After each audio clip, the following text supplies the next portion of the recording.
Alios Magusara from BQLIT HE3A. So in this video, you will learn what are the different types of needles and threads used in different types of fabrics. But before that, let us go to a tailoring shop to gather some information. So, stay tuned! Here we are at CMD Tailoring Shop located at Calamba, Misamis Occidental near Public Market, where they accept sports attire, gown, casual, uniform, office uniform, and tuxedo. I am here in this shop to gather some information because some of us might find that hand sewing needles may look alike but are vastly different. Typically, hand sewing needles all have a sharp point on one end and an eye for the thread to pass through the other.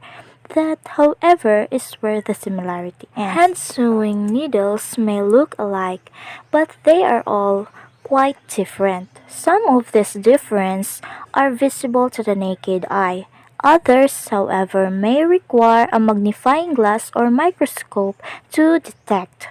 They are used for quilting, beading, upholstery, embroidery, and countless other tasks.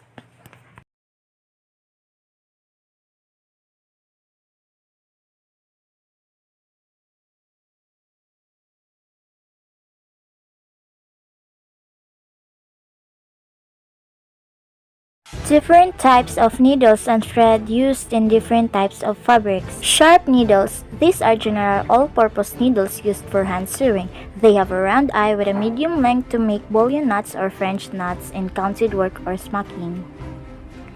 They have long narrow eyes with a very sharp point. They are of medium length. This is usually what we use as normal embroidery needles. Needles with the number 6 to 8 are most commonly used needles. For lightweight fabric with 2 strands of thread, number 7 is used.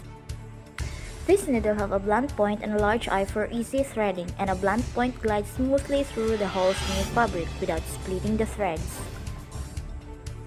Sizes ranges from 30 to 28 that is used for needle point, counted cross stitch, and counted thread embroidery. Smaller the number, the larger the size of the needle. These are the needles used to string beads and bead embroidery. Usually beading needles are very thin and long with tiny eye, otherwise small beads would not pass through. You need long needles to string many beads. Darning needles. These needles have very large eye and are suitable for threading bulky yarn and wide ribbons. The tip of the needle is slightly curved, making it easier to pick up stitches. These needles are suited for darning and doll making.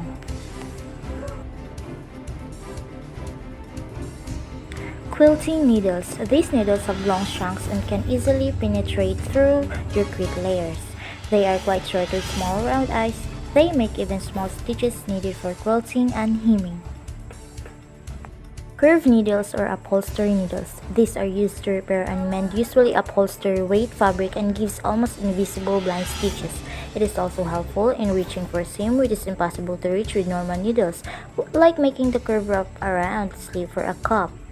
Leather needles. These are needles or glovers with a sharp tip shaped like a triangle for cutting into thick leather.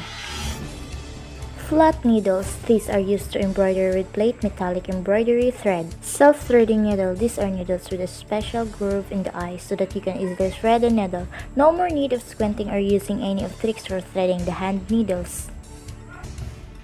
Type of fabric and a fabric names and a needle size used. Delicate, very lightweight, fine lace, organza, cambric, etc. 8 or 9 size.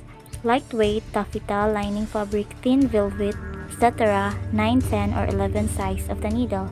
Medium width, cotton, nylon, crepe, knits, poplin, etc. 12 or 14 size of the needle is used.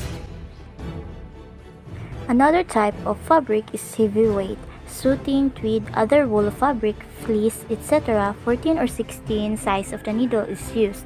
Very heavy weight, heavy canvas, thick leather, ticking, thick denim seam. 16 or 18 is the size of the needle used. thank you for sparing time and watching this video, and I hope you learned something from this. This is again Laura Jean from BTOHE3A.